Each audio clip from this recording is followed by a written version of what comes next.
The Time Tour shuttle arrived right on schedule. As the 24 excited tourists filed out, ogling the Roman architecture around them, Guide Jillian started her practice spiel.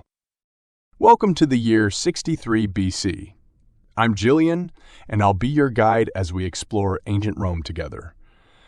As Time Tour's travelers, I'm sure you're familiar with the rules, but let's go over them again quickly.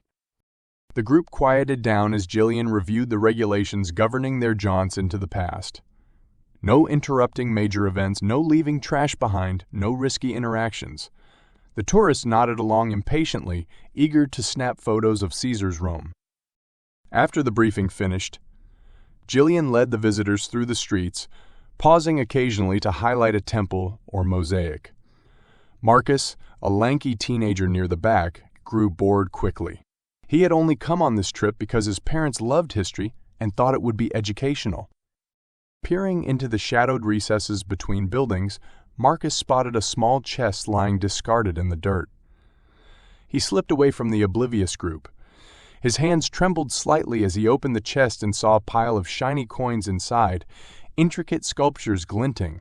Stuffing his pockets with treasure, he dagged back to rejoin the tour, heart pumping with exhilaration and guilt. Jillian was in the midst of explaining the importance of the Roman aqueduct system when suddenly shouting echoed from the palace behind them. The tourists crowded close to Jillian, alarmed. Imperial guards rushed into view, speaking rapidly. "What's going on?" someone asked nervously.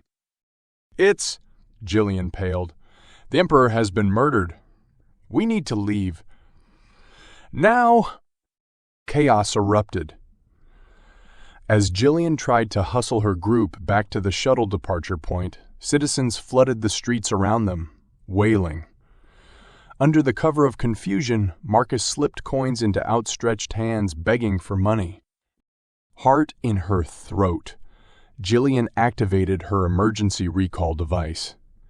But where a waiting shuttle should have materialized, there was only empty air. She tapped the communicator at her wrist with growing dread. No signal. Somehow the scheduled pickup had become disrupted. Regulations were strict on time stream interference, and they only had a short window during which portal access was viable. If they missed it, they could be stranded in the past indefinitely. "Try the backup!" someone cried frantically. "Get us out of here!" Jillian held down the emergency button on her belt to no avail. The light stayed dark. Fearing a paradox disaster, she corralled her frightened charges into a deserted forum. They huddled together, confused and growing panicky. Could they really be trapped 2,000 years in their own past? As the city erupted into chaos around them over Caesar's assassination, Jillian racked her brain feverishly for a solution.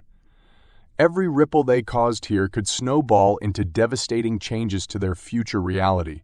If only they could get hold of an engineer to fix their pickup link.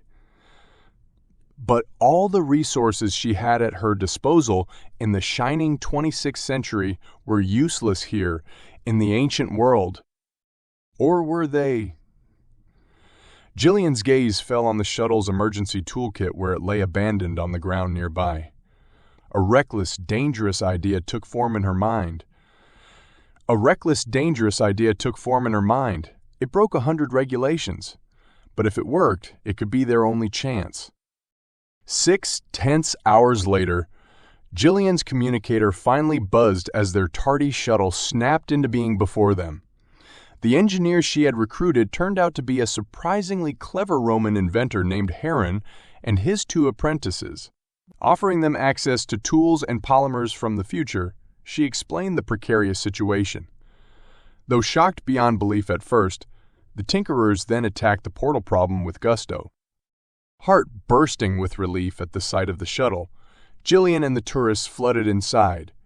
As they buckled into their seats, preparing to depart, she peered out through the closing doors with deep foreboding.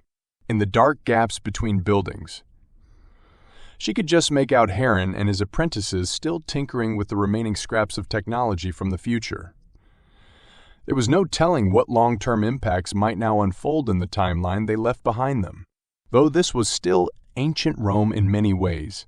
Thanks to a few coins and tools changing hands, the seeds of the modern world might have been planted centuries too early.